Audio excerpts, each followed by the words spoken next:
और हम लोग चूंकि बिहार में एनडीए के बीजेपी के साथ एनडीए में है, उसी प्रकार से उत्तर प्रदेश में भी हम लोगों को बीजेपी के साथ रहना चाहिए। और सबसे हमने यही अनुरोध किया है कि हम लोग बिहार की तरह ही उत्तर प्रदेश में ही बीजेपी के साथ चुनाव लड़ना चाहिए। नमस्कार, न्यूज़ फॉर नेशन देख रहे हैं आप। मैं हूं आपके साथ रश्मि। जनता दल यूनाइटेड ने यूपी विधानसभा चुनाव को लेकर अपना स्टैंड क्लियर कर दिया है। आपको बताएं कि लगातार जेडीयू की तरफ से ये बातें कही जा रही थी कि अगर बीजेपी की तरफ से उन्हें सम्मानजनक सीट नहीं मिलती है तो वो अपने दम पर यानी कि अकेले ही यूपी में विधानसभा चुनाव लड़ेंगे। बता दें कि कई बार जनता दल यूनाइटेड की तरफ से इस बात को लेकर मीटिंग की गई, जिसके बाद ये जिम्मेदारी केंद्रीय मंत्री आरसीपी सिंह के कंधे पर सौंप दी गई। जेडीयू की तरफ से कहा गया कि अब आरसीपी सिंह को ही बीजेपी से बातचीत करनी होगी और ये देखना होगा कि आखिर कितनी सीट पर सहमति बीजेपी जताती है। ऐसे में आज जो बयान आरसीपी सिंह की तरफ से दिया गया है उसमें यह साफ स्पष्ट हो गया है कि यूपी में अब जेडीयू और बीजेपी एक साथ ही नजर आएगी। आपको बताएं कि आरसीपी सिंह ने यह साफ कर दिया है कि जिस तरह से बिहार में उनकी सरकार बीजेपी के साथ है, जिस तरह से सीएम नीतीश कुमार जो है गठबंधन में है, वैसे ही यूपी में भी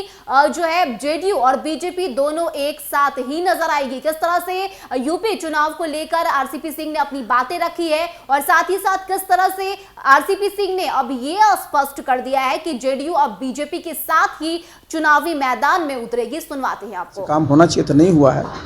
पिछले बार भी हम लोगों ने काफ़ी परिश्रम किया था 2017 के चुनाव के पहले, लेकिन अपनी पार्टी चुनाव नहीं लड़ पाई, कई कारण थे। लेकिन इस बार फिर पार्टी में ये निर्णय लिया गया कि हम लोग उत्तर प्रदेश में चुनाव लड़ना चाहिए और हम लोग चूँकि बिहार में एनडीए के बीजेपी के साथ एनडीए में है, उसी प्रकार से उत्तर प्रदेश में भी हम लोगों को बीजेपी के साथ रहना चाहिए। और इस संबंध में हमारे जितने भी बीजेपी के चाहे प्रदेश के नेता हैं चाहे राष्ट्रीय नेता हैं, सबसे मेरी बात हुई है और सबसे हमने यही अनुरोध किया है कि हम लोग बिहार की तरह ही उत्तर प्रदेश में ही बीजेपी के साथ चुनाव लड़ना चाहिए। एनडीए तो दो उपचुनाव जो होने वाले हैं वहाँ पे घोषणा भी कर दी उम्मीदवार का, लेकिन महागठबंधन की तरफ से अभी कुछ वैसा नहीं किया जा रहा है। देखिए, तो उनका काम है।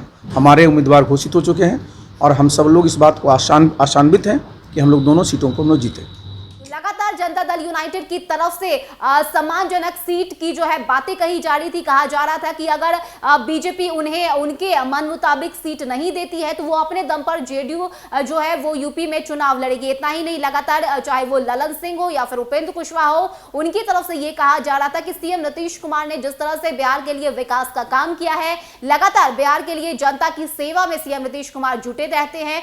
ऐसे में सीएम नीतीश कुमार की छवि से कहीं ना कहीं यूपी की जनता भी प्रभावित हुई है और यही वजह है कि अगर जनता दल यूनाइटेड अपने दम पर चुनाव लड़ेगी तो जनता दल यूनाइटेड को जीत भी हासिल होगा। यानी कि एक तरफ जहां जनता दल यूनाइटेड सीधे मुकाबले के लिए तैयार थी, योगी आदित्यनाथ से सीएम नीतीश कुमार टकराने की तैयारी कर रहे थे, वहीं अब आरसीपी सिंह ने इन सभी बातों पर पूर्ण विराम लगाते हुए यह स्पष्ट कर दिया है कि जेडीयू अलग नहीं बल्कि बीजेपी के साथ ही चुनाव लड़ने जा रही है। बता दें कि अगले साल यानी 2022 में यूपी में विधानसभा चुनाव हो रहे हैं। ऐसे में हर पार्टी की तरफ से जो है जोर आजमाइश की जा रही है कि किस तरह से यूपी में सत्ता में आया जाए। ऐसे में जनता दल यूनाइटेड का अब स्टैंड क्लियर हो चुका है, यानी कि इस बार के यूपी विधानसभा चुनाव में बीजेपी और जेडीयू एक साथ ही नजर आएगी और ये बातें जो है आरसीपी सिंह के तरफ से कही गई है। इन खबरों पर आरसीपी सिंह ने खुद मोहर लगाया है। फिलहाल इतना ही। ज्यादा अपडेट के लिए आप बने रहिए न्यूज़ फॉर नेशन के साथ। नमस्कार।